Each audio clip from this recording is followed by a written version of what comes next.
Правда ли, что после 30 человеку в настольном теннисе ничего не светит? Может ли взрослый любитель обучиться профессиональной технике и играть со спортсменами на равных?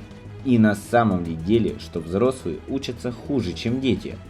В этом ролике мы развеем данные заблуждения и покажем вам с моим учеником Владимиром, который достиг уже почетного возраста 60 лет, как с полного нуля можно овладеть красивой техникой. И вы поймете, что пора уже начинать заниматься этим замечательным видом спорта. А с вами Иван Толмачев, и это канал о настольном теннисе. Здесь вы найдете много полезной информации, которая значительно улучшит вашу игру. Прежде чем продолжить просмотр, подпишитесь, поставьте лайк, а мы начинаем. Главный герой моего выпуска Владимир, ему 60 и он в прекрасной физической форме, очень хороший человек и самое главное открыт новым знаниям, что является ключевым фактором в обучении. По стандарту мы посмотрели уровень игры, он оказался из разряда «играл когда-то пару раз» и приступили к постановке техники. В данном ролике мы покажем, чему мы научились за 4 занятия, и вы поймете, что и вам пора начинать. А если хотите добиться такого же быстрого результата, то мой телеграм будет под видео. Первая тренировка. Мы всегда начинаем со знакомства и разбираем ошибки. На данном видео Владимир стоит на прямых ногах, играет одной кистью и бьет в разных точках отскока мяча своеобразными движениями, что явно мешает получать удовольствие от игры, так как возникает много ошибок. Мы разбираем накат справа. Первое — это всегда показ удара. Я объясняю, как каждая часть удара работает в целом, в какой последовательности звенья включаются в удар, где начало движения, где окончание, где точка контакта с мячом. И обязательно совместно выполняем движение полностью. Потом мы смотрим, как выглядит наш эталонный накат. Это к чему мы будем стремиться. После этого начинаем последовательно разбирать каждую составляющую удара и отрабатывать все по отдельности. У взрослого мозг устроен иначе, чем у детей. Нам необходимо все разложить по полочкам, почувствовать, как и какая мышца работают, и затем их объединить в одно целое. Дети обучаются образами, визуально впитывают движения с одноклубников или их любимых спортсменов. Поэтому, что дети учатся быстрее взрослых, немного искаженное умозаключение. Взрослых просто надо обучать иначе. А для этого тренер должен обладать, во-первых, пониманием, как обучать взрослых, и самое трудное — владеть техниками быстрого обучения взрослых. Я этим искусством овладел давно и продолжаю точить навыки по сей день. Свою методику я уже много лет использую, и мои взрослые ребята по технике ничем не уступают моим техничным малышам.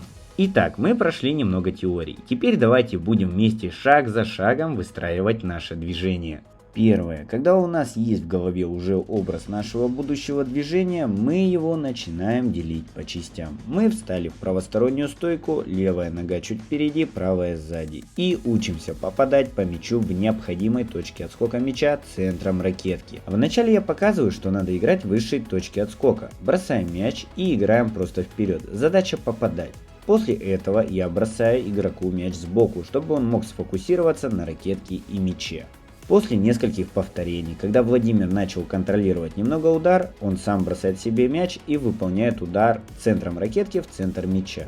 Потом начинаем следить, чтобы рука была 90 градусов и локоть от тела на расстоянии большого и указательного пальца. Второй шаг. Подключаем полностью движение руки. В этот момент следим, чтобы рука у нас двигалась не вверх, а вначале вперед и лишь потом до головы. Локоть с ракеткой в открытом положении и лопасть лишь чуть-чуть наклонена вперед. Задача — коснуться запястьем левой брови. Это важно, ведь если вы начнете делать профессиональный вариант наката, ваше обучение задержится на долгое время. А мы хотим, чтобы все было быстро и качественно. Владимир снова закрепляет движение через отскок на своей половине. Используйте это упражнение, оно самое эффективное, чтобы почувствовать движение, и вам не нужен для этого партнер. Поэтому, когда вы не знаете, чем заняться, когда ждете напарника, возьмите мячики и поотрабатывайте данный удар. Третий шаг. Подключаем корпус. Самая частая ошибка – это удар рукой, когда замах и удар выполняются за счет движения одной руки. Вторая ошибка, когда вначале идет рука, потом корпус. И третья ошибка, которую встречаю, это поворот плечевым поясом. Замах и удар у нас выполняется за счет косых мышц живота и поворота таза. Тогда корпус включается полноценно и энергия идет от ног. То есть мы свой удар начинаем снизу вверх, или, как выражаются китайцы, используем силу земли. Следим, чтобы плечи всегда были на одном уровне. В конце удара плечи смотрят в правую диагональ и указательный палец локтем смотрит в направлении удара. Дальше мы ставим работу ног, соединяем все это дело с корпусом, начинаем учиться двигаться и переходим к накату слева. В целом на один элемент уходит от 40 до 60 минут. Я вам рекомендую прорабатывать 1-2 задачи на начальном этапе. Если учить все подряд, это снова затянет процесс обучения. Наш мозг и так находится, мягко говоря, в ужасе от потока полученной информации. Надо держать руку, включать ноги и еще по мячу попадать. Потом не просто попадать, а куда нужно попадать. Поэтому начинающему необходимо всегда относиться к себе терпеливо и не злиться, когда не получается все и сразу. Все придет, просто работайте. На втором занятии мы вначале повторяем накат справа, закрепляем технику и углубляемся в накат слева. По своему опыту скажу, что накат слева это второй элемент, не считая толчки, который необходимо осваивать. Если вы вначале будете учить накат слева, а потом справа, вас будет ждать много ошибок в игре, так как интуитивно вы по всему столу будете играть слева. Этим, наверное, и выделяются самоучки. Мы же с вами хотим, чтобы нам было комфортно и интересно играть. Для этого идем строго по порядку. Повторяем все аналогичным образом. Разбираем технику, смотрим и начинаем работать по частям. Здесь у нас ноги стоят параллельно, а не в правосторонней стойке. Это вы можете скорректировать уже потом, и то, если будет необходимость. Но для любителя это больше ненужная деталь, которая будет мешать качественному освоению движений. Некоторые пытаются сразу копировать профессиональных спортсменов Малонга, Фанджиндонга.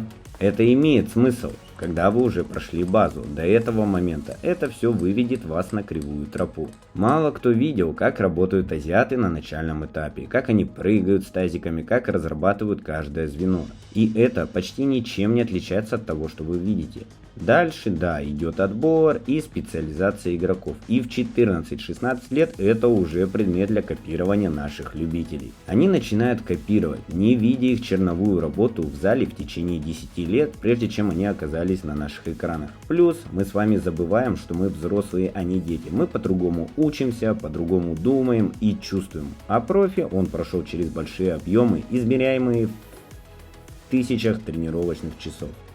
При закреплении наката слева акцентируем немного внимания на работе ног.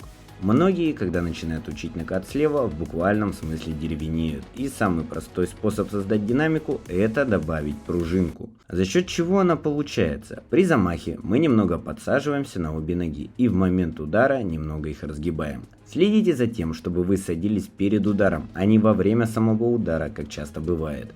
Если это происходит, спокойно останавливаемся и начинаем это все медленно прорабатывать. После освоения наката слева мы начинаем отрабатывать переход справа налево и наоборот. Здесь важно следить за естественным переходом и тем, чтобы при переходе справа акцент был на развороте таза и корпуса. Также следим, чтобы мы немного смещались на каждый из ударов.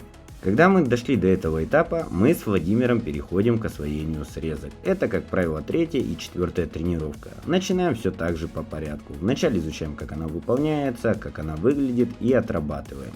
Если это видео наберет 2000 лайков, то я выложу разбор тренировки по постановке срезки справа и слева, какие бывают ошибки и как ей самостоятельно обучиться.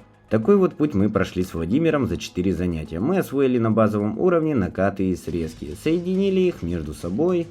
Теперь впереди у нас подачи и прием подач с помощью элементов, которые мы уже освоили. Дальше топ-спины и все остальное. Скажу честно, за один раз вы не научитесь играть сразу. Для этого минимум необходимо потратить 10 часов, чтобы как-то собрать технику. Еще 10, как ей пользоваться, и еще 10, чтобы научиться понимать игру. При условии, что вы оказались в нужных руках. Если оказались в не очень нужных, то время может измеряться даже сотнями часов. Спасибо, что досмотрели это видео до конца. Подписывайтесь на канал, ставьте лайк и пишите в комментариях, что бы вы хотели увидеть в следующих роликах. Успехов вам в обучении, с вами был Иван Толмачев, до встречи. 变成蜡烛燃烧自己，只为照亮你。把我一切都献给你，只要你欢喜。你让我每个明天都变得有意义。生命虽短，爱你永远不离不弃。你是我天地。